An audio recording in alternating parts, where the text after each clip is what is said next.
Hare Krishna Krishna Krishna Hare Hare Hare Rama Rama Rama Hare Hare. So ఐదో అధ్యాయంలో వచ్చేసి మనం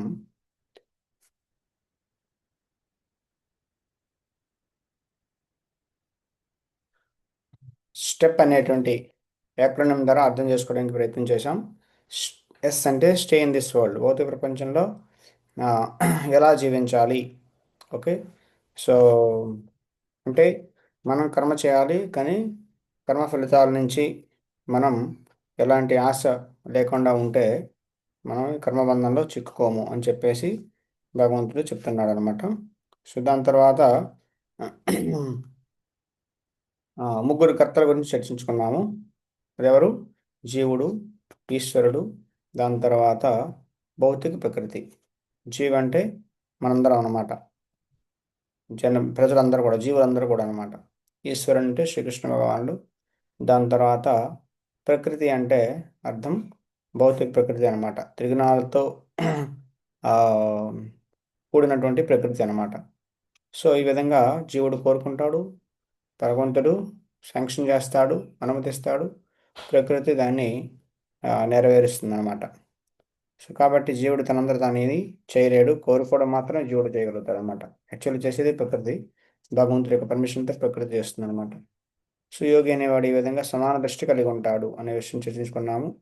విద్యా వినయ సంపన్నే బ్రాహ్మణే గరిహస్థిని సుని చైవ పాకేశ పండిత సమదర్శన. పండిత అనేవాడు అందరినీ సమానంగా చూస్తాడు. ఏనుగునైనా, ఒక గోవునైనా, ఒక చీమనైనా, ఒక ఆ, కుక్కనైనా, కుక్క మాంసం తినేవాడినైనా సమాన దృష్టితో చూస్తాడు. ఎందుకంటే అందరిలో కూడా అది భగవంతుడి యొక్క అంశమైనటువంటి ఆత్మ అనేది అందరిలో ఉంటుంది. ఒకే ఆత్మ, ఆ, ఒకే లక్షణం కలిగినటువంటి ఆ, ఆత్మ అనేది ఉంటుంది కాబట్టి ఆ ఆ విధంగా సమాన దృష్టితో చూస్తాడనమాట.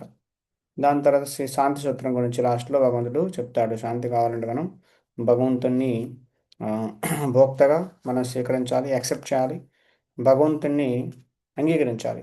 భగవంతుణ్ణి ఒక భోక్తగా, నిజమైన భోక్త భగవంతుడే. యజ్ఞాలకి, దానాలకి, తపస్సులకి అన్నిటికీ భగవంతుడే భోక్త, భగవంతుడే పరమేశ్వరుడు, భగవంతుడే సుప్రీం కంట్రోలర్, నియంత్రణకర్త. భగవంతుడే సృష్టి అంతా నియంత్రణ చేస్తున్నాడు. దాని తర్వాత ప్రొపరైటర్ కూడా భగవంతుడే. అంతా కూడా దీనంతా, ఈ సృష్టి అంతా కూడా భగవంతుడికి చెందుతుంది. మనం ప్రొపరేటర్ కాదు, మనం ఎంజాయర్స్ కాదు, మనం కంట్రోలర్ కాదు అనే విషయాన్ని మనం తెలుసుకుంటేనే మన శాంతి అనేది వస్తుందన్నమాట. సో ఇప్పుడు ఈ ఆరో అధ్యాయం వచ్చేసి అష్టాంగ యోగము, ధ్యాన యోగం అంటారనమాట. ధ్యాన యాగంలో సో ఈజీ అనేటువంటి అక్రోనిం ద్వారా మనం అర్థం చేసుకునే ప్రయత్నం చేద్దాం. ఈ అంటే ఎనిమీ ఆర్ ఫ్రెండ్, శత్రువా లేదా మిత్రుడా. ఓకే. రెండోది ఏ వచ్చేసి అష్టాంగ యోగం. సో అష్టాంగ యోగంలో ఉండేటువంటి అంశాలు ఏంటేంటి, విభాగాలు ఏంటంటే భగవంతుడు చెప్తాడు. దాని తర్వాత అష్టాంగ యోగంలో ఎస్ అంటే సక్సెస్ ఆర్ ఫెయిల్యూర్, విజయము వైఫల్యము. విజయం అయితే ఏం జరుగుతుంది అష్టాంగ యోగికి, వాడు ఫెయిల్ అయిపోతే ఏం జరుగుతుంది, చివరికి నిజమైన యోగి ఎవడనేది భగవంతుడు లాస్ట్లో ముగించి కన్క్లూజన్ అనేది చెప్తాడనమాట. ఓకే. సో సో ఫస్ట్ శత్రువా లేదా మిత్రుడా, ఎవరు? ఓకే. సో ఫస్ట్ నేను ఐదో అధ్యాయంలో ఈ మూడు చర్చించుకున్నాము. జీవుడు కోరుకుంటాడు, భగవంతుడు శాంక్షన్ చేస్తాడు, ప్రకృతి దాన్ని నెరవేరుస్తుంది అనమాట. ఓకే. ఇప్పుడు వచ్చేసి అష్టాంగ యోగంలో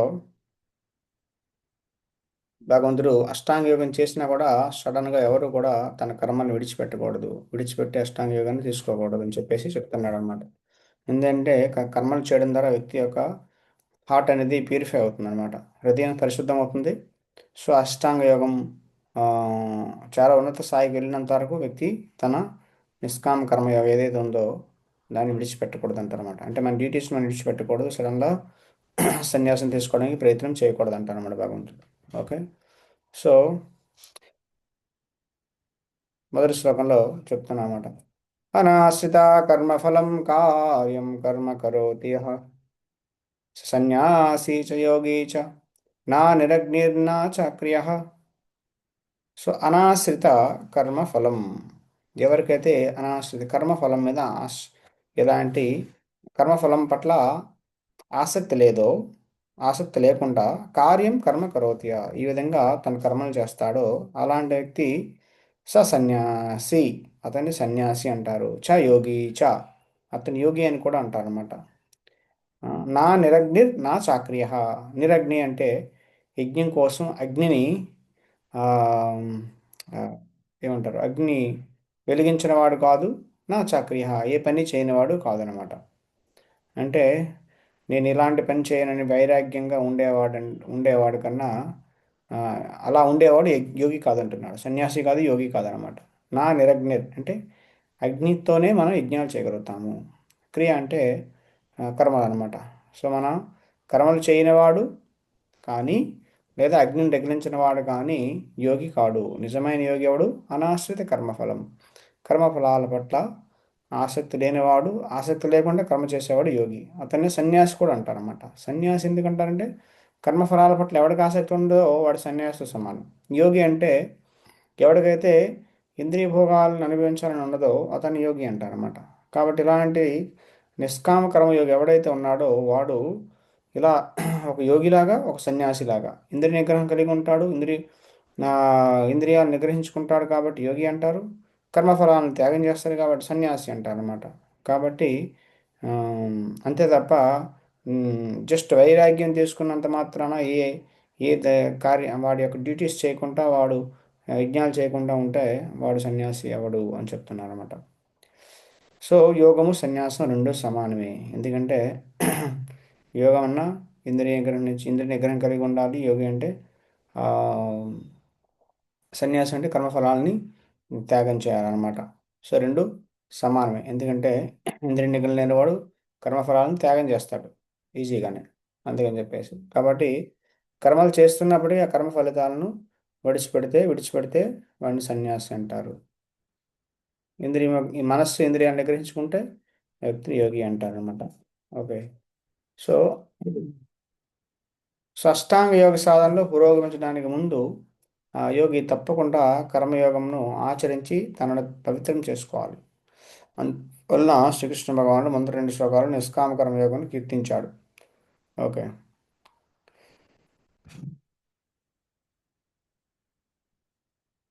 అష్టాంగ యోగంలో రెండు దశలు ఉంటాయన్నమాట.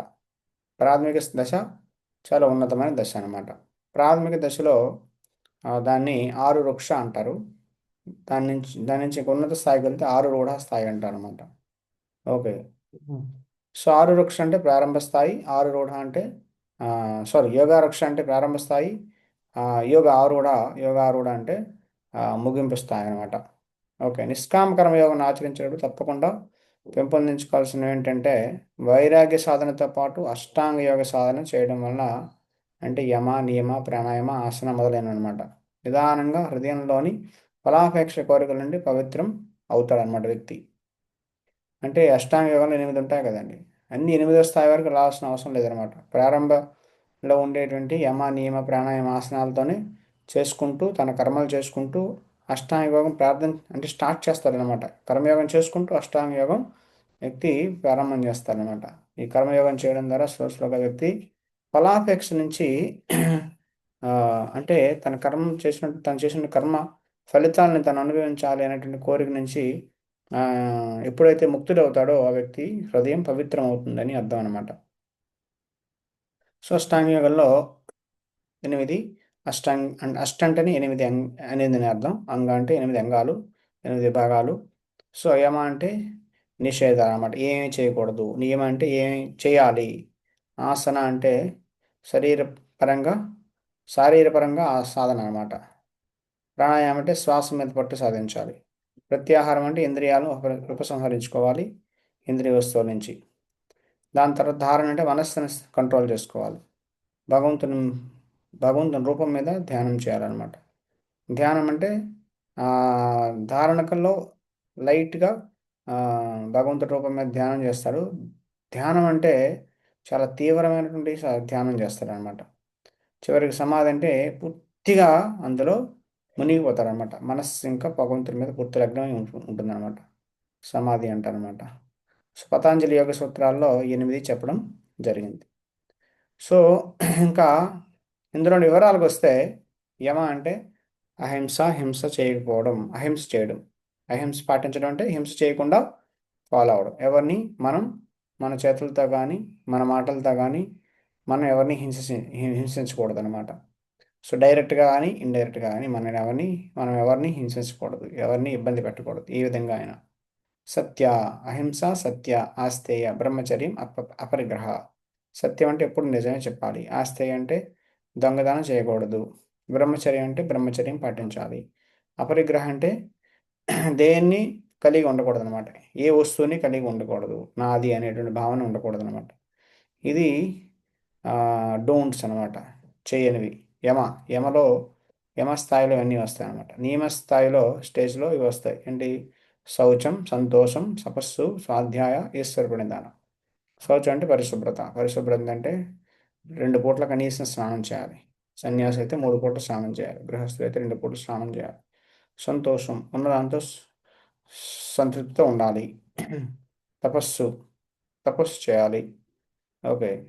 ఆ, దాని తర్వాత స్వాధ్యాయ అంటే శాస్త్రాలు అధ్యయనం చేయాలి. ఈశ్వర ప్రణిధానం అంటే భగవంతుడికి శరణాగతం అవ్వాలన్నమాట. ఓకే. సో ఈ విధంగా ధ్రువ మహారాజ్ ఎప్పుడైతే విష్ణువుని చూడాలని దర్శనం కోసం వెళ్తాడో ఇవన్నీ ఫాలో అవుతాడనమాట. అహింస, సత్యము, ఆస్తేయ, బ్రహ్మచర్యం, అపరిగ్రహ, ఇవన్నీ శౌచం, తపస్సు, స్వాధ్యాయ ఇవన్నీ చేస్తారన్నమాట ధ్రువ మహారాజ్. దాని తర్వాత అష్టాంగ యోగంలో 2 దశలు ఉంటాయన్నమాట. అది మనం చర్చించుకున్నాము. సో ప్రాణాయామానికి వచ్చేసరికి ఆ, ప్రాణాయామం అంటే ఆ, శ్వాస మీద పట్టు సాధించడం. దాని తర్వాత ఆసనాలు వేయడం. ఆసనాలు అంటే స్థిరంగా కూర్చోగలగాలన్నమాట ఆసనం అంటే. ఓకే. సో దాని తర్వాత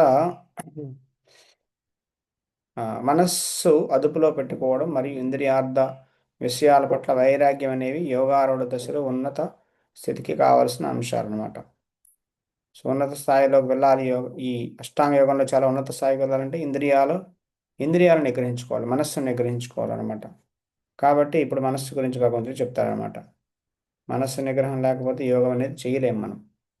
సో మనస్సు అనేది మన మిత్రుడు కావచ్చు లేదా శత్రువు కావచ్చు. సో ఎప్పుడు మిత్రుడు అవుతాడు, ఎప్పుడు శత్రువు అవుతాడు అంటే భగవంతుడు చెప్తున్నాడు. ఉద్ధరేదాత్మనాత్మానాత్ ఉద్ధరేదాత్మనాత్మానం నాత్మానం అవసాదయేత్ ఆత్మైవ హి ఆత్మనో బంధుర్ ఆత్మైవ రిపురాత్మనః బంధురాత్మాత్మనస్తస్య ఏనాత్మైవాత్మనా జితః అనాత్మానస్తు శత్రుత్వే వర్తేతాత్మైవ శత్రువాత్. అంటే ఉద్ధరేత్ ఆత్మ నాత్మానం. మనం మన మనస్సు సహాయంతో మనల్ని మనం ఉద్ధరించుకోవాలి. సో ఆత్మ ఆత్మాన అవసాదయేత్.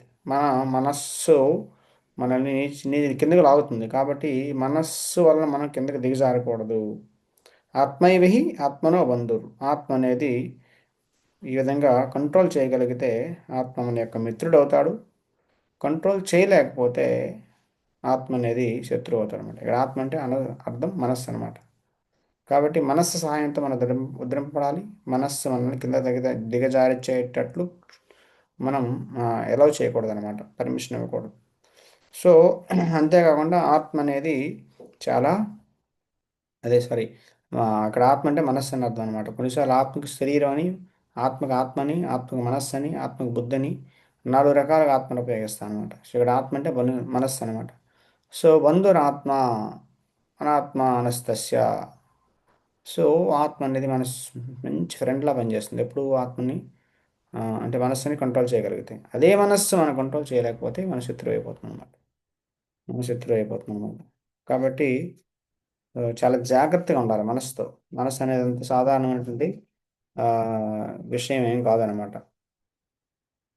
ఓకే. చదువు లేని మనస్సు చాలా జయిస్తుంది అనమాట. ఓకే.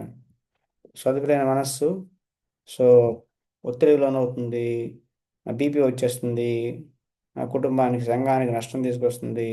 చాలా డిటర్మినేషన్, పట్టుదల ఏమి ఉండదు. రకరకాల వ్యాధులు వస్తాయి. ఉన్మాదం, నమ్మకం కోల్పోవడం, విశ్వాసం లేకపోవడం, సైకో అయిపోతారన్నమాట జనాలు.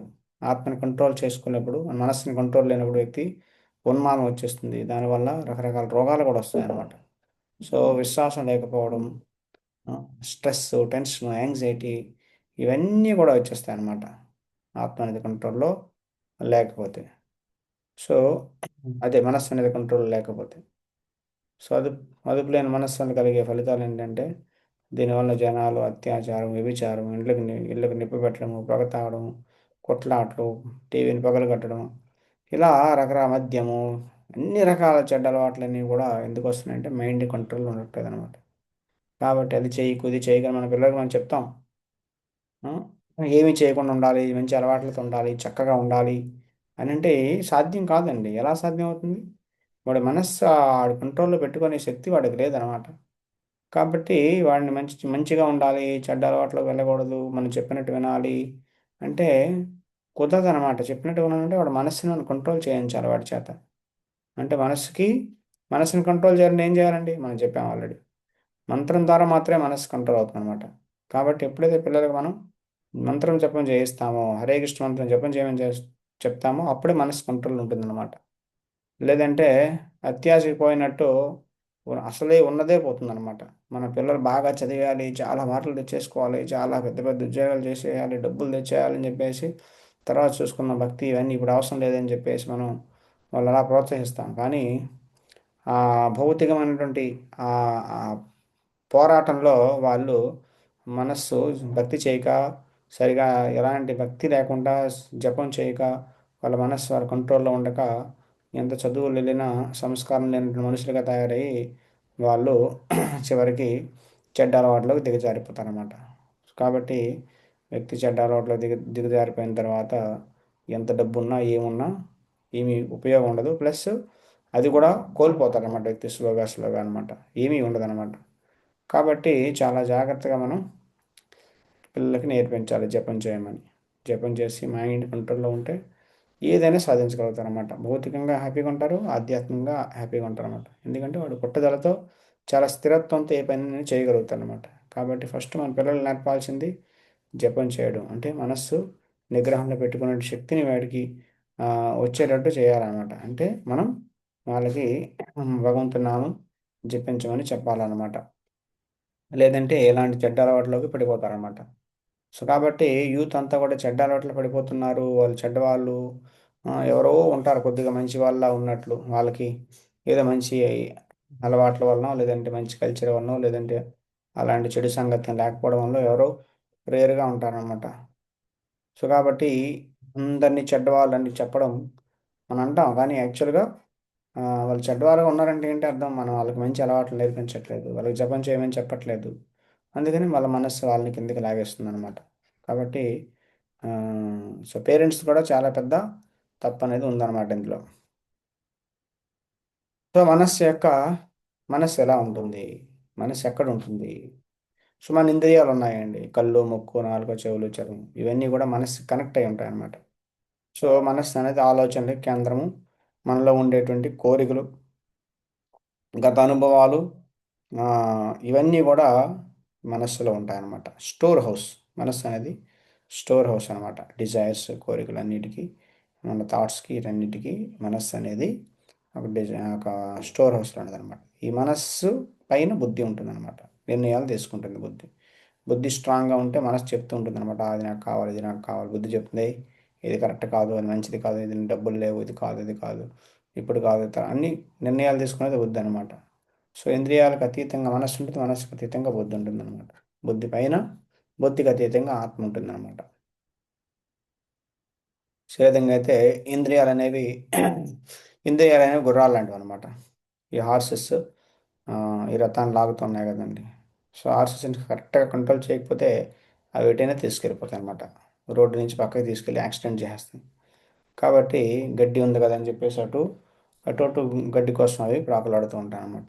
కాబట్టి కరెక్ట్గా వాటిని కంట్రోల్ చేయాలన్నమాట. దేంతో కంట్రోల్ చేస్తాం? పగ్గాలతో కంట్రోల్ చేస్తాం అనమాట. ఆ తాళ్ళతో కంట్రోల్ చేస్తాం అనమాట. సో ఆ తాళ్ళని మైండ్ అంటారు అనమాట. ఎవరు కంట్రోల్ చేస్తారు? డ్రైవర్ కంట్రోల్ చేస్తాడు. డ్రైవరే బుద్ధి అనమాట. సో బుద్ధి, డ్రైవర్ ఎవరి మాట వినాలి? పాసింజర్ మాట వినాలన్నమాట. ఎక్కడ తీసుకెళ్ళి విజయవాడ తీసుకెళ్ళాలంటే విజయవాడ తీసుకెళ్ళాలన్నమాట. విజయవాడ తీసుకెళ్ళాలన్నప్పుడు గుంటూరు తీసుకెళ్ళాడు అనుకోండి, సమస్య సమస్య వస్తుంది. కాబట్టి ప్యాసింజర్ చెప్పిన డ్రైవర్ ఉండాలి, డ్రైవర్ కంట్రోల్లో ఈ తాళ్ళనే ఉండాలి. తాళ్ళు ప్రకారం తాళ్ళు కంట్రోల్ చేసినట్లు ఈ యొక్క గుర్రాలు నడవాలన్నమాట. మన సిస్టమ్ కూడా అంతే అనమాట. ఇంద్రియాలు మనస్సు ఆధీనంలో ఉంటాయి, మనస్సు బుద్ధి ఆధీనంలో ఉండాలి, బుద్ధి ఆత్మాధీనంలో ఉండాలన్నమాట. సో బుద్ధి స్ట్రాంగ్గా ఉంటే మన మనస్సుని, మన ఇంద్రియాల్ని ఈజీగా మనం కంట్రోల్ చేయొచ్చు అనమాట. బుద్ధి స్ట్రాంగ్గా ఉండాలంటే ఏం చేయాలి? మన బుద్ధిని శాస్త్ర అధ్యయనం ద్వారా, శాస్త్రం చదవడం ద్వారా, శాస్త్రం వినడం ద్వారా మన బుద్ధి స్ట్రాంగ్ అవుతుంది అనమాట. ఓ ఇది కరెక్ట్, ఇది కరెక్ట్ కాదు, ఇది చేస్తే సమస్య వస్తుంది, ఇది చేస్తే సమస్య రాదు, ఇది మంచిది, అది సో అది చెడ్డది అనేటువంటి క్లారిటీ అనేది మనకి బుద్ధికి వస్తుంది అనమాట. విచక్షణ అనేది వస్తుంది అనమాట. ఓకే, ఆ విచక్షణ ద్వారా మనం స్ట్రాంగ్ అవుతుంది, మన బుద్ధి అనేది స్ట్రాంగ్ అవుతుంది. కాబట్టి రోజు మనం భగవద్గీత లాంటి శాస్త్రాలు, భగవద్గీత, భాగవతం, రామాయణం ఇవన్నీ చదువుతూ మన బుద్ధిని స్ట్రాంగ్ చేయాలన్నమాట. అప్పుడు మనస్సు, ఇంద్రియాలు కంట్రోల్లో ఉంటాయి.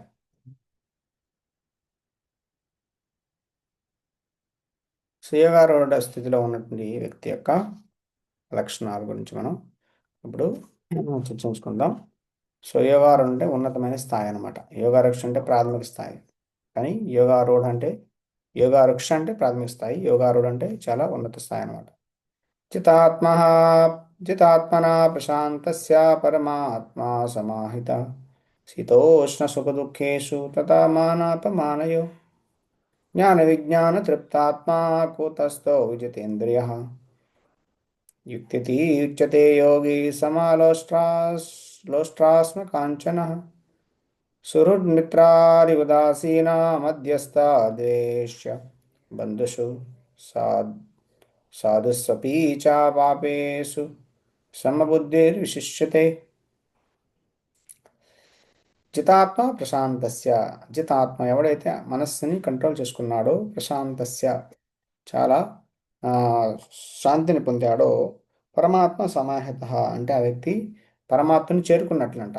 మనస్సుని కంట్రోల్ చేస్తే, కంట్రోల్ చేస్తూ ప్రశాంతంగా ఉంటే వ్యక్తి పరమాత్మని చేరుకున్నట్లే. శీతోష్ణ సుఖ దుఃఖేషు, శీత అంటే ఆ, చలి, వేడి, దుఃఖము, సుఖము, ఆ, దాని తర్వాత గౌరవము, అగౌరవము, వీటన్నిటికి అతీతం అయిపోతాడు అన్నమాట వ్యక్తి.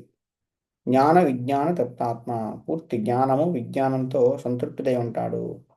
దాని తర్వాత ఈ విధంగా ఇంద్రియ నిగ్రహం కలిగి ఉండి దివ్యమైనటువంటి స్థాయిలో ఉంటాడనమాట. కాబట్టి అలాంటి వాడిని యోగి అంటారనమాట. సమలోష్ట్రాస్న కాంచన, ఆ వ్యక్తి గురకరాళ్ళని, రాళ్ళని, బంగారాన్ని సమానంగా చూస్తాడంట. వాడికి ఏమీ వ్యత్యాసం ఉండదన్నమాట. సుహృన్ మిత్రారి ఉదాసీన, సో ఈ విధంగా అందరినీ సమానంగా చూస్తాడు.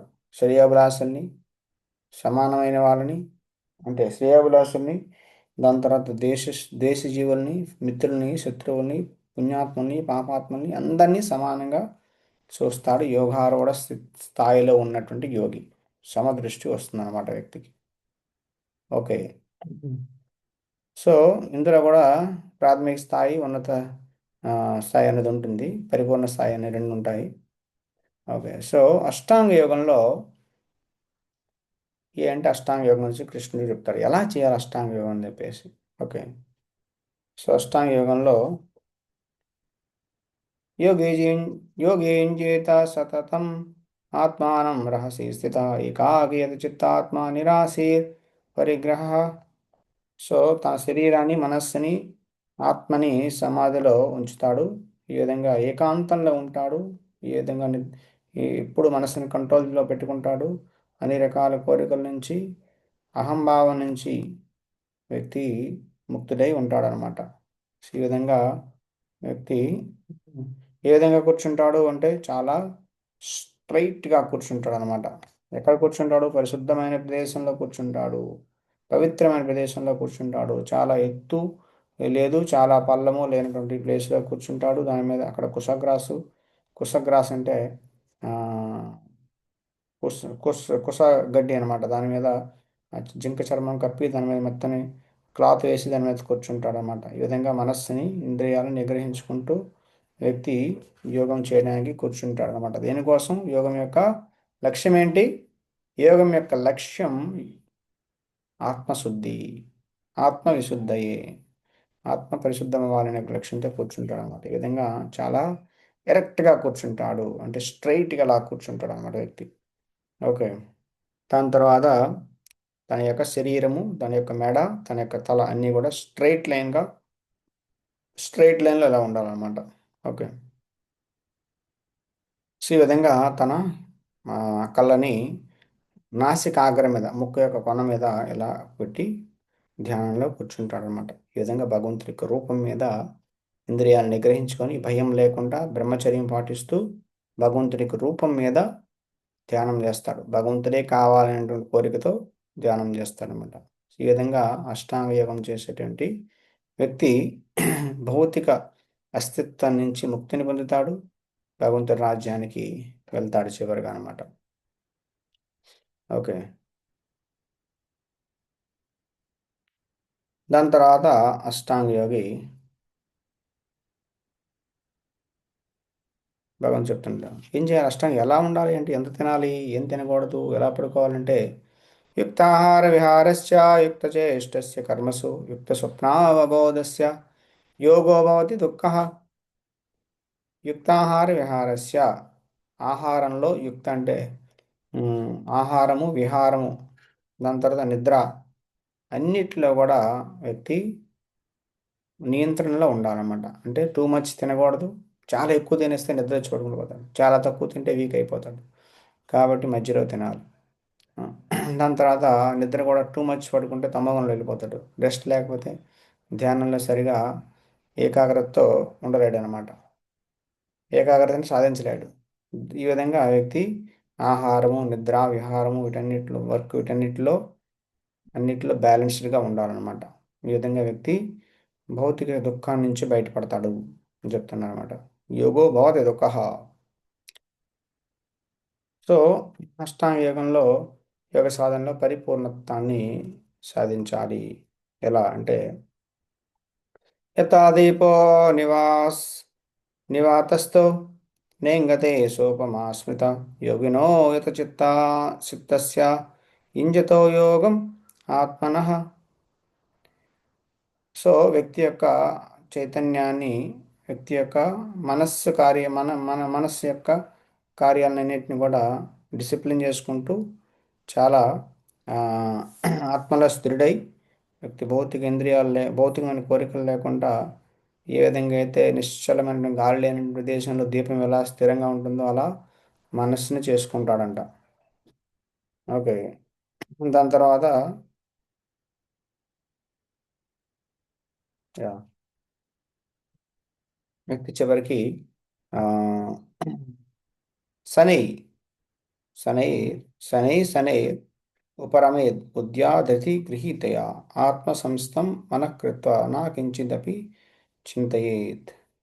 సో పట్టుదలతో వ్యక్తి ఎలాంటి డీవియేషన్ లేకుండా వ్యక్తి కూర్చుంటాడనమాట. భౌతికమైన కోరికల్ని విడిచిపెట్టేసి ఇంద్రియాలు నిగ్రహించుకుంటూ చివరగా వ్యక్తి భగవంతుడి మీద మనసు పెడతాడు అని చెప్తున్నాడు అనమాట. కానీ మనసు పెట్టాలంటే మనసు సరిగా ఉండదుగా అని అర్జునుడికి డౌట్ అనమాట. యతో యతో నిశ్చలతి మనశ్చంచలమస్థిరం తతస్తతో నియమ్యేతద్ ఆత్మని ఏవ వశం నయేత్. సో ఇక్కడ ఏంటంటే మనస్సుని కంట్రోల్ చేయడం అంత ఈజీ కాదు కదా కృష్ణ. నీ మనస్సుని భగవంతుని మీ మీద పెట్టమంటున్నావు, ఎలా సాధ్యమవుతుందంటే మనస్సు ఇటు అటు పరిగెడుతుంటుంది కానీ మళ్ళీ వెనక్కి తీసి పెట్టాలి, లాగాలి అంటున్నాడు భగవంతుడు. వెనక్కి తీసి మళ్ళీ మా ఆత్మని మన కంట్రోల్లో పెట్టుకోవాలంటున్నాడు అనమాట. ఓకేనా. సో మనం జపం చేస్తుంటాం, రకరకాల ఆలోచనలు వస్తూ ఉంటాయి అన్నమాట, అటు ఇటు. కానీ మళ్ళీ హరే కృష్ణ కృష్ణ కృష్ణ హరే హరే హరే రామ్ రామ్ రామ్ హరే హరే అని చెప్పేసి మనసుకి విను విను అని చెప్పేసి చెప్పాలన్నమాట. పిల్లవాడిని ఇలా వదిలేసి అనుకుంటాడు, అటు పరిగెడుతుంటాడు. మళ్ళీ తీసుకుని వచ్చి మధ్యలో పెడితే ఇటు పరిగెడుతుంటాడు, మళ్ళీ తీసుకుని మధ్యలో పెడుతుంటే పరిగెడుతూనే ఉంటాడు అనమాట. సో పరిగెడుతూ వదిలేస్తామా, ఎన్నిసార్లు ఇటు పరిగెడుతున్నాడు, పోని ఎటో పోతే రోడ్డు మీద పోతాడు, ఏదో యాక్సిడెంట్ అయిపోతుందని పట్టించుకోవాలంటే కుదరదు కదండి. పిల్లవాడు ఎన్నిసార్లు పరిగెట్టినా తల్లి వెనక్కి తీసుకొస్తుంది అనమాట. కాబట్టి ఆడికి ఏదో పని చెప్తుంది అనమాట. ఏయ్ అసైన్మెంట్ చేయి, ఇది రాయు, ఈ పని చేయి అని చెప్పేసి అదే పని చేస్తే పనిలో బిజీ అయిపోతాడు అనమాట. పని లేకుండా వదిలేస్తే వాడు ఎక్కడెక్కడో తిరుగుతుంటాడు అనమాట. వాడిని ఒక దగ్గర కూర్చో అంటే వాడు కూర్చోలేడు అనమాట. అదేవిధంగా మనస్సుని కూడా ఈ పిల్లవాడిలాగా వదిలేస్తే ఎటోటో పరిగెడుతుంది అనమాట. మనసును మనం లాగాలి, మనం భగవంతుడి సేవలో పెట్టాలన్నమాట. ఎవరు ఎంగేజ్మెంట్ దానికి ఇవ్వాలి. ఎంగేజ్మెంట్ ఏంటి? మనం జపం చేసేటప్పుడు నామం వినమని చెప్పాలి మనసుకు అనమాట. లేదా భగవద్గీత చదవమని చెప్పాలన్నమాట. దీని గురించి ఆలోచించేటట్టు మనం పాజిటివ్ ఎంగేజ్మెంట్ దానికి క్రియేట్ చేయాలి. అలా ఖాళీగా వదిలేస్తే అది ఆ, ఎందుకు పనికిరాక అంటే ఇలా ఎటో అటు పరిగెడుతూ ఉంటుందన్నమాట. ఏదో ఒక ఆలోచనలు వెళ్తూ ఉంటుందన్నమాట. ఓకే. కాబట్టి ఆ, భగవంతుడు సొల్యూషన్ చెప్తున్నాడు అనమాట. దాన్ని లాగి మళ్ళీ అతని మన కంట్రోల్లో పెట్టుకోవాలని చెప్పేసి అంటున్నాడు అనమాట. సో ఈ విధంగా ఉమ్, కానీ అర్జునుడి యొక్క ఇక్కడ సమస్య ఏంటంటే అష్టాంగ యోగి మనసు సరిగా లేనంటే కంట్రోల్ లేని వాడికి మనస్సు లేని కంట్రోల్ లేని వాడికి అష్టాంగ యోగం చాలా కష్టం అవుతుంది కృష్ణ అని చెప్పేసి అంటారు అన్నమాట. అంటే ఆ, ఆచరణ సాధ్యం కాదు కదా అంటాడు. చంచలమి మన కృష్ణ ప్రమాది బలభద్రుడం తస్యాహం నిగ్రహం మన్యే వాయోరివా సుదుష్కరం. బలమైన గాలినైనా తుఫానైనా మన చేతులతో ఆపేయచ్చేమో కానీ ఈ మనసుని కంట్రోల్ చేయడం చాలా కష్టం కృష్ణ అని చెప్పేసి అర్జున్ చెప్తున్నాడు అనమాట. తుఫాన్ ఎవరైనా ఆపగలుగుతారా? ఆపలేం కదండి. అయినప్పుడు కూడా ఇక్కడ తుఫాన్ అయినా ఆపొచ్చేమో కానీ మనసును మాత్రం కంట్రోల్ చేసుకోలేము అంటున్నాడు. కృష్ణుడు చెప్తున్నాడు. అసంశయం మహాబాహో మనో దుర్నిగ్రహం చలం అభ్యాసేన తు కౌంతేయ వైరాగ్యేన చ గృహ్యతే. అసంశయం, అందులో డౌట్ లేదు కృష్ణ, డౌట్ లేదు అర్జున. మనస్సుని కంట్రోల్ చేయడం చాలా కష్టమే. మనో దుర్నిగ్రహం చలం, చాలా కష్టం. మనస్సు అనేది చంచలమైనది. కానీ అభ్యాసేనది కౌంతేయ వైరాగ్యేన చ గృహ్యతే. రిపీటెడ్గా మనం ప్రాక్టీస్ చేయాలన్నమాట. మనసు వెళ్ళిపోతుంది మళ్ళీ లాగి పెట్టాలి, మనసు వెళ్ళిపోతుంది మళ్ళీ లాగి తీసుకురావాలి. ఇలా అభ్యాసంతోనూ వైరాగ్యంతో. వైరాగ్యం అంటే అన్ని ప్రాపంచిక విషయాల పట్ల మనం సీరియస్గా తీసుకోకుండా వాటి పట్ల ఒక వైరాగ్య భావన ఉంటే అటు వెళ్ళదన్నమాట. సో మనం దేని మీద ఎక్కువ అటాచ్మెంట్ పెట్టుకున్నా, ఆసక్తి పెట్టుకున్నా మనసు అటు పరిగెడుతూ ఉంటుందన్నమాట. కాబట్టి వైరాగ్యం పెంచుకోవాలి. At the same time detach అది అట్ ద సేమ్ టైం అదేసారి మనం ప్రాక్టీస్ చేస్తూ ఉండాలన్నమాట. భగవంతుని మీద, నామం మీద, సేవ మీద ఆ, మనస్సుని వచ్చి పెట్టేటట్టు అనమాట. ఓకే. యోగి అయితే భగవంతుడి రూపం మీద ఆ, తన మనస్సుని పెట్టాలన్నమాట. సో మరి యోగాభ్యాసాన్ని మనస్సు నియంత్రించడానికి ప్రయత్నించాలని కృష్ణుడు చెప్తున్నాడు. కానీ ఒకవేళ ప్రయత్నం చేసి యోగాభ్యాసంలో వ్యక్తి విఫలమైపోతే ఏమవుతుంది? విఫలమైతే ఏమవుతుంది అని డౌట్ అనమాట. ఇటుగాక అటుగా మధ్యలో అయిపోతారు అనమాట. అవునా కదండి? కాబట్టి కృష్ణుడు ఆ, కృష్ణుడు ప్రశ్నిస్తున్నమాట. కచ్చిన్నో భయ విభ్రిష్ట. సో అంటే అప్రతిష్టో మహాబాహు విమూఢ బ్రాహ్మణవతి అంటే అర్జున్ ప్రశ్నిస్తానమాట. కృష్ణ, నువ్వు చెప్తున్న బాగానే ఉంది, యోగని చాలా విశ్వాసంతో తీసుకోవాలి, ఈ యోగాని ప్రాక్టీస్ చేయాలని చెప్పేసి. కానీ ఆ వ్యక్తి మైండ్ స్థిరంగా లేకపోవడం వల్ల యోగంలో పతనం అయిపోయాడు అనుకోండి. ఏమవుతుంది? విశ్వామిత్రముని పతనం అయిపోయాడు, ఏమైంది? ఇలా ఎవరైనా పతనం అయిపోతే ఏమవుతుంది? ఇప్పుడు మేఘాలు కలిసి వెళ్తుంటాయి అనమాట.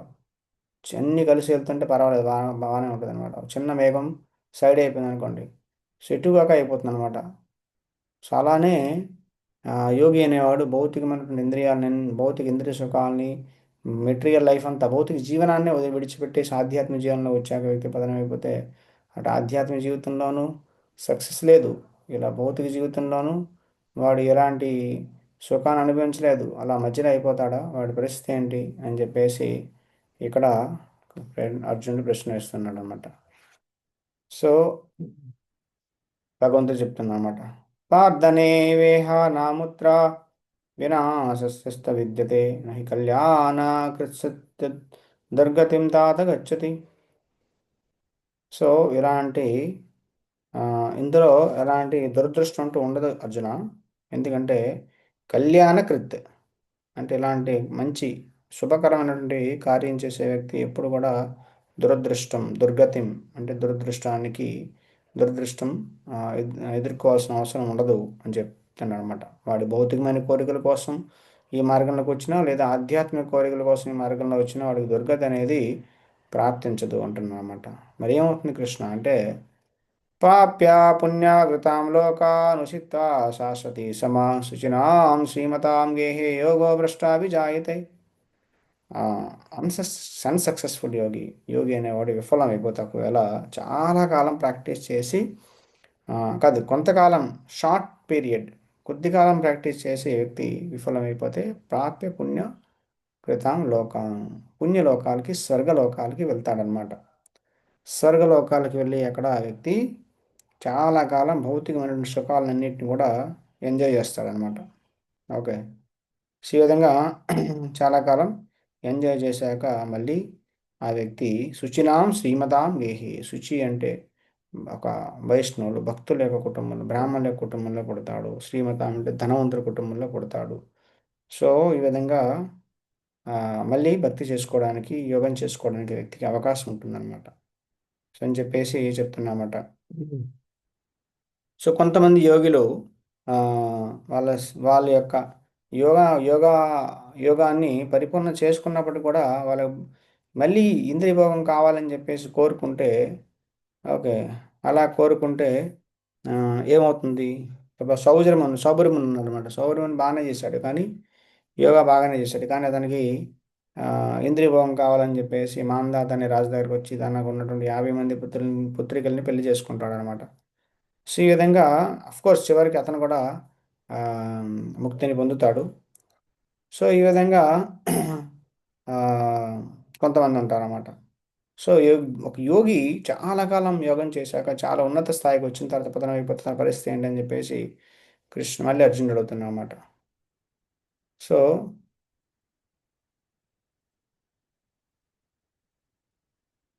కాబట్టి భగవంతుడు చెప్తున్నా అన్నమాట. సో అలాంటి వాళ్ళు చాలా కాలం యోగా ప్రాక్టీస్ చేసిన తర్వాత పతనం అయిపోతే ఆ వ్యక్తి మళ్ళీ ఈ భూమి మీద వాళ్ళు ఆ, పుడతారు కానీ వాళ్ళు యోగి కుటుంబంలో పుడతారు. అంటే వైష్ణవు ఉన్నారనుకోండి, వైష్ణవ్ చాలా కాలం భక్తి చేశాక భగవద్ధామానికి వెళ్ళలేకపోతే మళ్ళీ మళ్ళీ వాళ్ళు వైష్ణవ కుటుంబంలో పుడతారు అన్నమాట. కాబట్టి వైష్ణవ కుటుంబంలో పుట్టేటువంటి వాళ్ళు చాలా అదృష్టవంతులు అనమాట. ఎందుకంటే చిన్నప్పటి నుంచి వాళ్ళు భక్తి చేసుకుంటారు కాబట్టి చాలా అదృష్టవంతులని భగవంతుడు చెప్తారనమాట. అలాంటి జన్మ అనేది చాలా అరుదు ఈ ప్రపంచంలో అనమాట. కాబట్టి శ్రీ ప్రభుపాద వారు రాస్తారు ఈ పొరపాటులో, ఈ భాషను ఏం రాస్తానంటే, మాకు అలాంటి అదృష్టం కలిగింది, మా గురువు గారు కూడా అలాంటి అదృష్టం కలిగింది అని చెప్పేసి అంటారు అనమాట. సో భక్తి సిద్ధాంత సరస్వతి ఠాకూర్ కూడా వైష్ణవ కుటుంబంలో ఆ, పుడతారు. భక్తినాథ్ ఠాకూర్కి శిల ప్రభుపాద వారు కూడా గౌరవమోహన్ డే వాళ్ళ ఫాదర్ రాధాకృష్ణుల యొక్క భక్తులు అనమాట చిన్నప్పటి నుంచి. కాబట్టి చిన్నప్పటి నుంచి ప్రభుపాల్ వారు స్కూల్ డేస్ నుంచి అనమాట, ఇంకా చిన్నప్పుడు అనమాట, స్కూల్కి వెళ్ళక ముందు కూడా గోవిందుని దర్శించుకునేవాళ్ళు అనమాట. వాళ్ళ ఇంటి ముందే గోవింద టెంపుల్ ఉండేదన్నమాట. ప్రతిరోజు గోవింద దగ్గర వెళ్ళి గంటల గంటలు అలా చూస్తూ ఉండేవారనమాట గోవిందుని. సో రాధా గోవింద టెంపుల్ ఇప్పటికీ ఉంది, మనం కలకటాలో మహాత్మా గాంధీ రోడ్లో చూస్తాం అనమాట. సో ఆ డీటీస్ ఇప్పటికీ ఉన్నాయన్నమాట, ఆ విగ్రహాలు. సో చిన్నప్పుడు రూపాయలు అలా దర్శించుకునేవారు అనమాట. సో ఇలాంటి జన్మ అనేది చాలా అరుదు అనమాట ఈ ప్రపంచంలో. అది చెప్తున్నారన్నమాట. సో కాబట్టి సో మానవ జీవితం అనేది ఎలాంటి నియమాలు లేకుండా విచ్చలవిడిగా ఇచ్ఛానుసారం ప్రవర్తిస్తూ ఉంటే అది జంతు జీవితంతో సమానం అనమాట. అది ఎలాంటి శుభాన్ని కలుగజేయదు.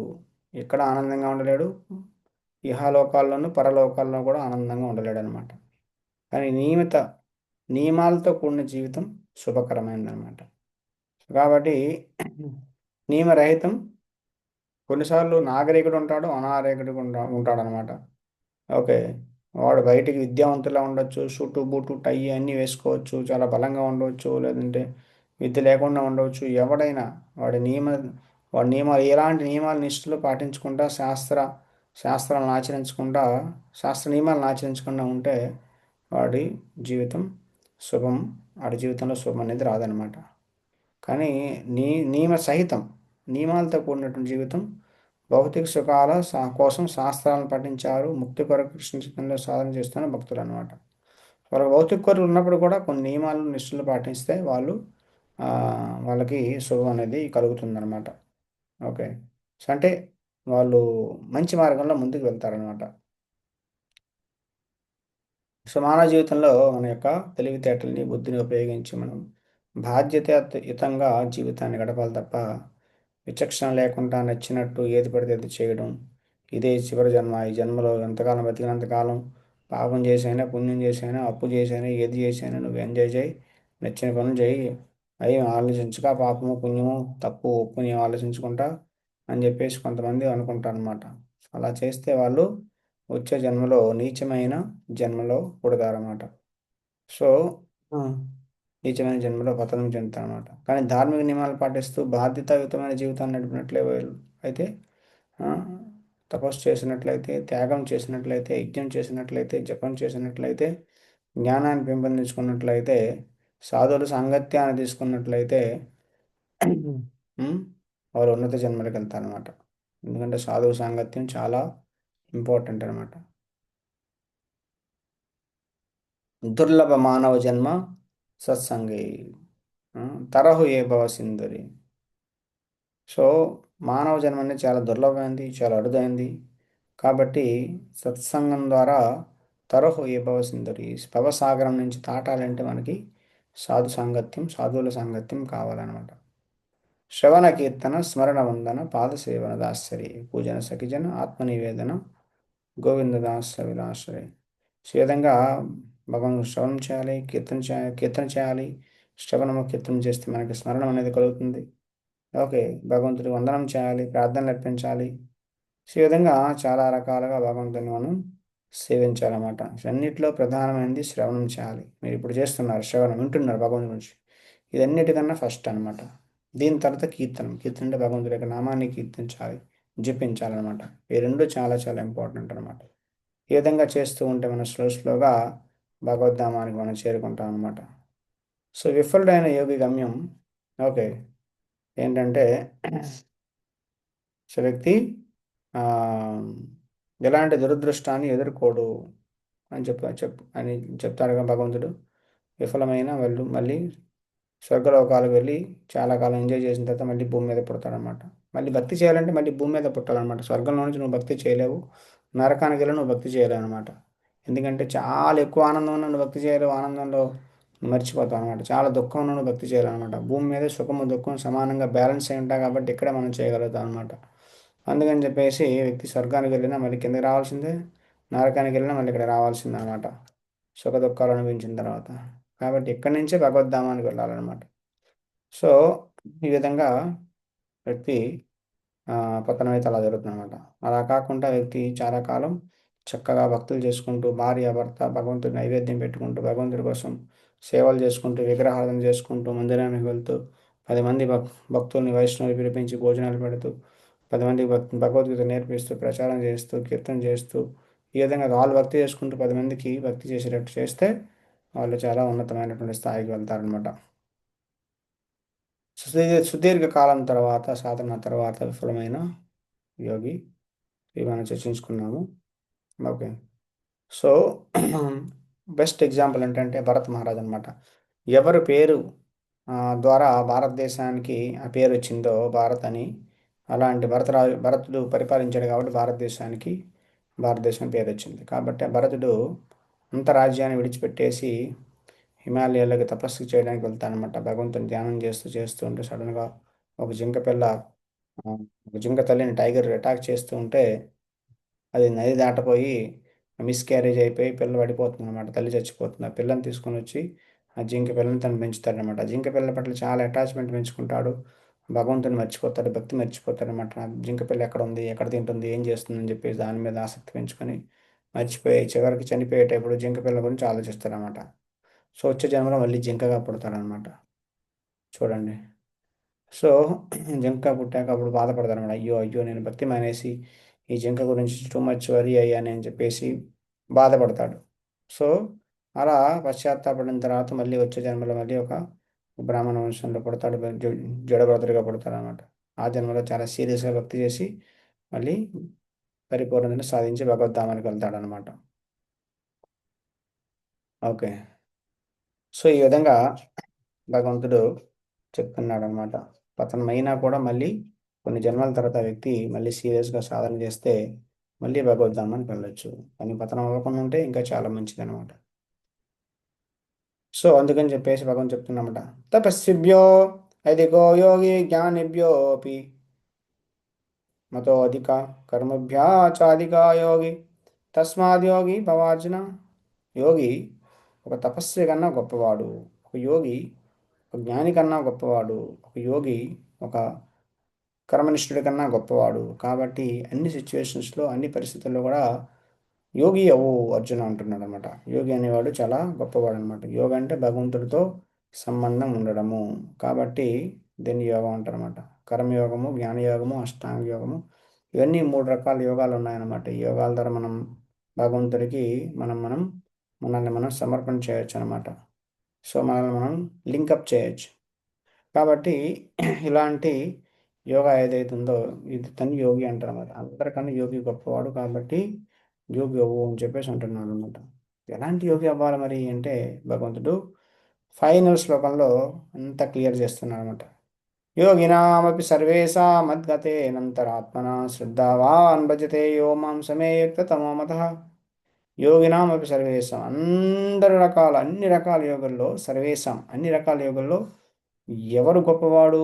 మద్గత అంతరాత్మన, నన్నే నిత్యము తన హృదయంలో స్మరిస్తూ ఉంటాడో శ్రద్ధావాన్ భజితే యోమాం, చాలా శ్రద్ధతో నన్ను ఎప్పుడు భజిస్తూ పూజిస్తూ ఉంటాడో ఆ వ్యక్తి నాకు చాలా దగ్గరగా ఉన్నవాడు అంటున్నాడు అనమాట. అంటే నిత్యము భగవంతుణ్ణి స్మరించేవాడు, నిత్యము భగవంతుణ్ణి కీర్తించేవాడు గొప్పవాడు అనమాట. అంటే ఎవడు? భక్తి యోగి అనమాట. భక్తి యోగి మాత్రమే నిత్యం భగవంతుడి నుంచి చర్చిస్తాడు, భగవంతుడిని కీర్తిస్తాడు. భక్తి యోగం అనమాట. కాబట్టి అన్ని యోగాల కల్లా భక్తి యోగము చాలా గొప్పది అనే విషయాన్ని భగవంతుడు ఇక్కడ చెప్తున్నాడు అనమాట. కలియుగంలో మిగతా యోగాలు చేయడం చాలా కష్టం. అష్టాంగ యోగం చేయాలంటే ఫస్ట్ వ్యక్తి అడవిలోకి వెళ్ళిపోవాలన్నమాట. టౌన్లోనే, సిటీలోనే, విలేజ్లోనే ఉండడానికి లేదనమాట. ఎంతమంది వెళ్తారండి అడవిలోకి? పూర్తిగా మొత్తం వదిలేసి సాధ్యం కాదు. సో జ్ఞానయోగం కూడా సాధ్యం కాదు, చాలా తపస్సు చేయాల్సి వస్తుంది. ఓకే. కాబట్టి ఆ, చాలా సరళమైనటువంటి యోగం భక్తి యోగం అనమాట. సో భక్తి యోగం కలియుగంలో చాలా ఈజీగా చేయొచ్చు. అందుకని చెప్పేసి ఇప్పుడు 7వ అధ్యాయం నుంచి భగవంతుడు భక్తి యోగం గురించి చెప్తాడనమాట. సో ఈ విధంగా మనం ఈరోజు మనస్సు అనేది మిత్రువా శత్రువా అంటే మన మనసుని కంట్రోల్ చేస్తే అది మిత్రువు అవుతుంది, కంట్రోల్ చేయలేకపోతే శత్రువు అవుతుంది. మనసుని కంట్రోల్ చేయాలంటే ఏం చేయాలి? హరే కృష్ణ మంత్రాన్ని జపించాలి. యాక్చువల్గా మనసుని కంట్రోల్ చేయాలంటే గురువు యొక్క మార్గదర్శకంలో మన జీవితాన్ని గడపాలన్నమాట. సో ప్రభుపాద వారు ఈ పర్పోట్లు అదే రాస్తారనమాట. సుపీరియర్ యొక్క డైరెక్షన్లో మన జీవితాన్ని మనం గడపాలన్నమాట. మనంతా మనం ఏ డిసిషన్ తీసుకున్నా అది మన మనసు చెప్పినట్టు నడుచుకోవాల్సి వస్తుంది అనమాట. సో మనంత డెసిషన్ మేకింగ్ అంతా కూడా మన జీవితంలో ఉన్న అన్ని నిర్ణయాలు పై వరకు అప్పు చెప్పేస్తే అప్పుడు నచ్చినా నచ్చకపోయినా చచ్చినట్టు చేస్తే ఇంకా మనకు అవకాశం ఉండదు అనమాట. అరే నేనేం చెప్పినా వీడు చేయడం ఇంకేం లాభం అని చెప్పేసి చచ్చినట్టు ఉంటుంది అనమాట. ఈ విధంగా మనస్సును మనం జయించగలుగుతాం. కానీ మనం ఏమనుకుంటాం? ఎవడో చెప్పింది మనం ఎందుకు నాలు, నేను చెప్పింది నేను చేస్తాను అని చెప్పేసి మనం గురువు మాట కూడా పట్టించుకోం అనమాట. అందువల్ల ఏమవుతుంది? మన మనస్సు అప్పుడు ఆ గురువు పొజిషన్ తీసుకుంటుంది అనమాట. సో ఈ విధంగా అందరికీ మనస్సే గురువు అవుతుంది. కానీ మనస్సు అనేది మన శత్రువు అనమాట. మన శత్రువే మనల్ని మన జీవితాన్ని దాని కంట్రోల్లో పెట్టుకున్నాడు అనుకోండి, ఎలా ఉంటుంది మన జీవితం? సర్వనాశనం అవుతుంది అనమాట. సో అదే జరుగుతుంది ప్రతి ఒక్కడితో. ప్రపంచంలో ప్రతి ఒక్కడితో అదే జరుగుతుంది అనమాట. గురువు శరణాగతమైనటువంటి భక్తులు తప్ప మిగతా వాళ్ళందరూ కూడా తన మనస్సే గురువుగా చేసుకొని మనస్సు చెప్పిన మాటలు వినుకొని వాళ్ళు ఏమనుకుంటున్నారు? నాకు ఇది ఇష్టం, నా జీవితం నా ఇష్టం అనుకుంటున్నారు. కానీ వాళ్ళ మనస్సే అది చెప్తుంది అనమాట. వాళ్ళ మనస్సే వాళ్ళ గురువు, వాళ్ళ మనస్సే వాళ్ళ గైడ్ అనమాట. కాబట్టి మనస్సును జయించాలంటే చాలా సరళమైనటువంటి విధానం, ఒక సుపీరియర్ చెప్పినట్టు మనం ఫాలో అవ్వాలన్నమాట. అందుకని చెప్పేసి గురువు అనేవాడు అవసరం అనమాట. సో గురువు చెప్పింది నచ్చినా నచ్చకపోయినా చేస్తూ పోవాలన్నమాట. ఆ విధంగా మనస్సుకి ఇంకా అవకాశం ఉండదన్నమాట. సో ఈ విధంగా మనస్సుని కంట్రోల్లో తెచ్చేసుకుంటే మనం ఈజీగా భక్తి యోగంలో చాలా ఈజీగా ఫాస్ట్గా ముందుకెళ్ళొచ్చు అనమాట. సో అష్టాంగ యోగంలో 8 దశలు ఉన్నాయి, చర్చించుకున్నాం.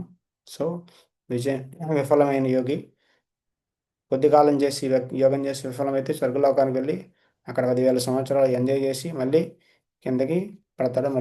అప్పుడు మళ్ళీ యోగం స్టార్ట్ చేస్తాడు అనమాట. అదే చాలా ఎక్కువ కాలం యోగం చేసి పతనం అయిపోయాడు అనుకో, అప్పుడు వ్యక్తి అప్పుడు మళ్ళీ భక్తుల యొక్క కుటుంబంలో పుడతాడు అనమాట. పుట్టి మళ్ళీ కంటిన్యూ చేస్తాడనమాట. ఓకే. సో ఈ విధంగా ఈ 6వ అధ్యాయంలో భగవంతుడు చెప్తాడనమాట. భక్తి యోగం అనేది అన్నిటికన్నా గొప్పదని చెప్తాడనమాట. దాన్ని చెప్పడం కోసం కర్మయోగం చెప్పాడు, జ్ఞానయోగం చెప్పాడు, అష్టాంగం చెప్పాడు. కానీ భక్తి యోగం గొప్పదని చెప్పి ఇప్పుడు భక్తి యోగం అనేది స్టార్ట్ చేస్తాడనమాట. సో 6వ అధ్యాయం నుంచి 12వ అధ్యాయం వరకు భక్తి యోగం గురించి చెప్తాడనమాట. ఇది చెప్పిన తర్వాత మళ్ళీ జ్ఞానయోగం గురించి లాస్ట్లో మళ్ళీ చెప్తాడు. ఓకే, అవి మనం చూద్దాం రానున్నటువంటి రోజుల్లో. హరే కృష్ణ కృష్ణ కృష్ణ హరే హరే, హరే రామ రామ రామ హరే హరే. సో మనం ఇప్పుడు జపం చేద్దాం. ఓకే, 1 రౌండ్ జపం చేద్దాం అందరం కలిసి. ఓకే, ఎందుకంటే మనం భక్తి యోగం చేయాలంటే అన్నిటికన్నా యజ్ఞానాం జప యజ్ఞోస్మి, అన్ని యజ్ఞాల్లో నేను జప యజ్ఞాన్ని అని చెప్పేసి భగవంతుడు చెప్తున్నాడు కదండి. సో మనం జప యజ్ఞం చేద్దాం అందరూ కూడా. మీరు ఈ మాల మీ దగ్గర ఉందని అనుకుంటున్నా. మాల లేకపోతే మన టెంపుల్లో ఉంటుంది, మీరు తీసుకోవచ్చు. ఓకే, అందరూ చెప్పండి. మీ మాల మీరు తీసుకోండి. ఓకే, ఇలా పట్టుకోవాలి. మిడిల్ ఫింగర్, మధ్య వేలు, బొటన వేలుతో మనం జపం చేస్తూ మన వైపు లాగాలి. ఓకే, చెప్పండి. జయ శ్రీ కృష్ణ చైతన్య ప్రభు నిత్యానంద శ్రీ అద్వైత గదాధర శ్రీవాసది గౌరభక్త వృంద. ఓకే, కలిసి ఒకేసారి. హరే కృష్ణ కృష్ణ కృష్ణ హరే హరే, హరే రామ రామ రామ హరే హరే. హరే కృష్ణ కృష్ణ కృష్ణ హరే హరే, హరే రామ రామ రామ హరే హరే. హరే కృష్ణ కృష్ణ కృష్ణ హరే హరే, హరే రామ రామ రామ హరే హరే. హరే కృష్ణ కృష్ణ కృష్ణ హరే హరే, హరే రామ రామ రామ హరే హరే. హరే కృష్ణ కృష్ణ కృష్ణ హరే హరే, హరే రామ రామ రామ హరే హరే. హరే కృష్ణ కృష్ణ కృష్ణ హరే హరే, హరే రామ రామ రామ హరే హరే. హరే కృష్ణ కృష్ణ కృష్ణ హరే హరే, హరే రామ రామ రామ హరే హరే. హరే కృష్ణ కృష్ణ కృష్ణ హరే హరే, హరే రామ రామ రామ హరే హరే. హరే కృష్ణ కృష్ణ కృష్ణ హరే హరే, హరే రామ రామ రామ హరే హరే. హరే కృష్ణ కృష్ణ కృష్ణ హరే హరే, హరే రామ రామ రామ హరే హరే. హరే కృష్ణ కృష్ణ కృష్ణ హరే హరే, హరే రామ రామ రామ హరే హరే. హరే కృష్ణ కృష్ణ కృష్ణ హరే హరే, హరే రామ రామ రామ హరే హరే.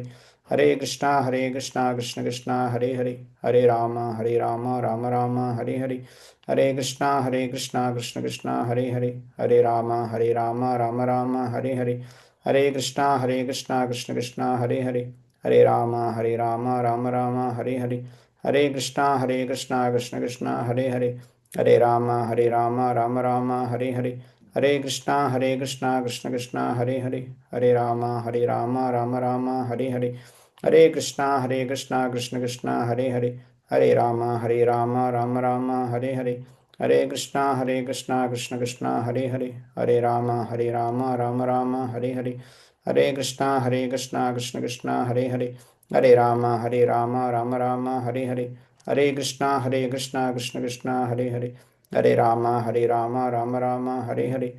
కృష్ణ కృష్ణ కృష్ణ హరే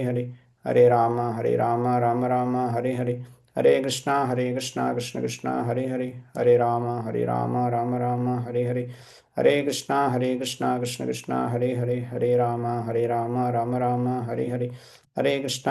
కృష్ణ కృష్ణ హరే హరే, హరే రామ రామ రామ హరే హరే. కృష్ణ కృష్ణ కృష్ణ హరే హరే, హరే రామ రామ రామ హరే హరే.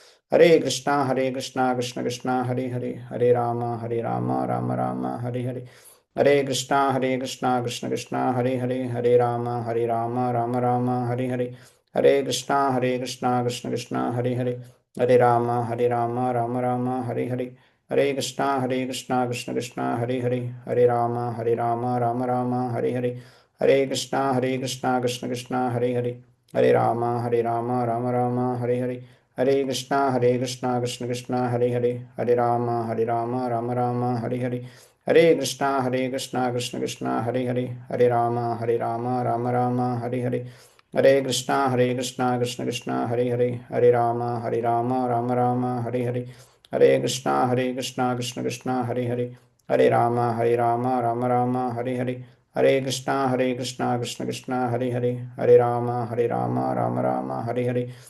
కృష్ణ కృష్ణ కృష్ణ హరే హరే, హరే రామ రామ రామ హరే హరే.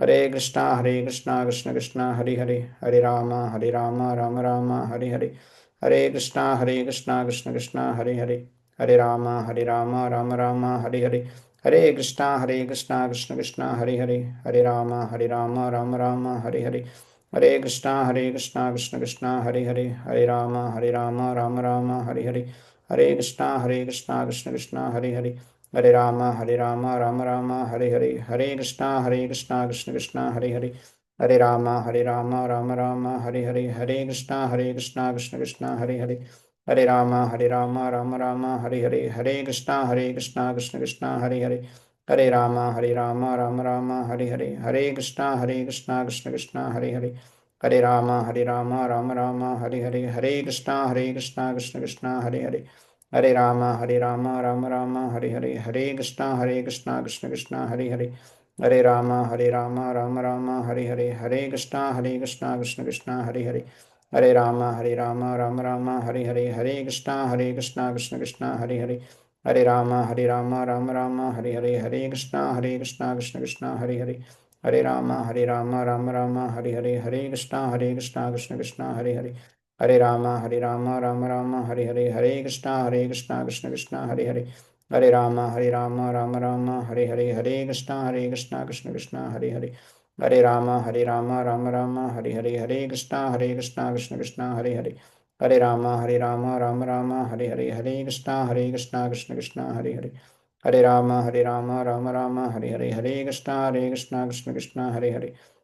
हरे हरे, हरे कृष्णा कृष्ण कृष्ण हरे हरे, हरे राम हरे हरे, हरे कृष्णा कृष्ण कृष्ण हरे हरे, हरे राम हरे हरे, हरे कृष्णा कृष्ण कृष्ण हरे हरे, हरे राम हरे हरे, हरे कृष्णा कृष्ण कृष्ण हरे हरे, हरे राम हरे हरे, हरे कृष्णा कृष्ण कृष्ण हरे हरे, हरे राम हरे हरे, हरे कृष्णा कृष्ण कृष्ण हरे हरे, हरे राम हरे हरे, हरे कृष्णा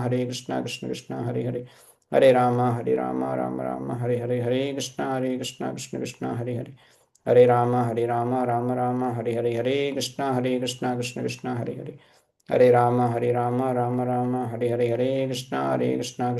हरे हरे, हरे राम हरे हरे, हरे कृष्णा कृष्ण कृष्ण हरे हरे, हरे राम हरे हरे, हरे कृष्णा कृष्ण कृष्ण हरे हरे, हरे राम हरे हरे, हरे कृष्णा कृष्ण कृष्ण हरे हरे, हरे राम हरे हरे, हरे कृष्णा कृष्ण कृष्ण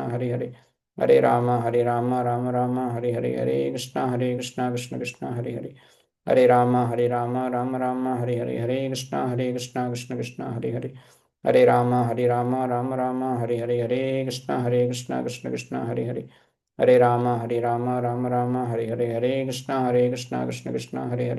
हरे राम हरे हरे, हरे कृष्णा कृष्ण कृष्ण हरे हरे, हरे राम हरे हरे, हरे कृष्णा कृष्ण कृष्ण हरे हरे, हरे राम हरे हरे, हरे कृष्णा कृष्ण कृष्ण हरे हरे, हरे राम हरे हरे, हरे कृष्णा कृष्ण कृष्ण हरे हरे, हरे राम हरे हरे, हरे कृष्णा कृष्ण कृष्ण हरे हरे, हरे राम हरे कृष्ण कृष्ण कृष्ण हरे हरे, हरे राम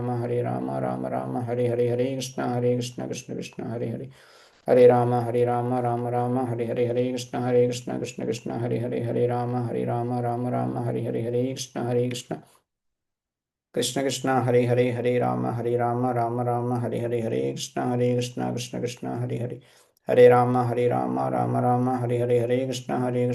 कृष्ण हरे हरे, हरे राम हरे कृष्ण कृष्ण कृष्ण हरे हरे, हरे राम हरे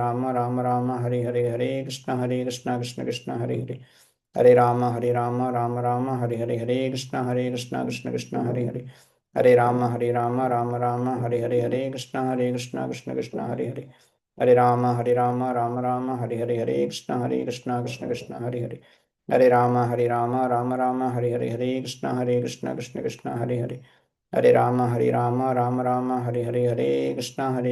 कृष्ण हरे हरे, हरे राम हरे कृष्ण कृष्ण कृष्ण हरे हरे, हरे राम हरे कृष्ण कृष्ण कृष्ण हरे हरे, हरे राम हरे कृष्ण कृष्ण कृष्ण हरे हरे, हरे राम हरे कृष्ण कृष्ण कृष्ण हरे हरे, हरे राम हरे कृष्ण कृष्ण कृष्ण हरे हरे, हरे राम हरे कृष्ण कृष्ण कृष्ण हरे हरे, हरे राम हरे कृष्ण कृष्ण कृष्ण हरे हरे, हरे राम हरे कृष्ण कृष्ण कृष्ण हरे हरे, हरे राम हरे कृष्ण कृष्ण कृष्ण हरे हरे, हरे राम हरे कृष्ण कृष्ण कृष्ण हरे हरे, हरे राम राम राम हरे हरे कृष्ण कृष्ण कृष्ण हरे राम हरे कृष्ण कृष्ण कृष्ण हरे राम हरे कृष्ण कृष्ण कृष्ण हरे राम हरे कृष्ण कृष्ण कृष्ण हरे राम कृष्ण कृष्ण कृष्ण हरे राम हरे कृष्ण कृष्ण कृष्ण हरे राम हरे कृष्ण कृष्ण हरे कृष्ण कृष्ण कृष्ण हरे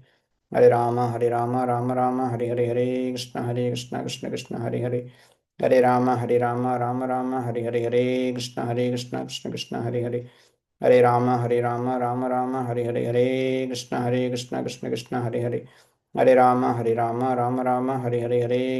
कृष्ण कृष्ण कृष्ण हरे कृष्ण कृष्ण कृष्ण हरे कृष्ण कृष्ण कृष्ण हरे कृष्ण कृष्ण कृष्ण हरे कृष्ण कृष्ण कृष्ण हरे कृष्ण कृष्ण कृष्ण हरे कृष्ण कृष्ण कृष्ण हरे राम राम राम हरे हरे।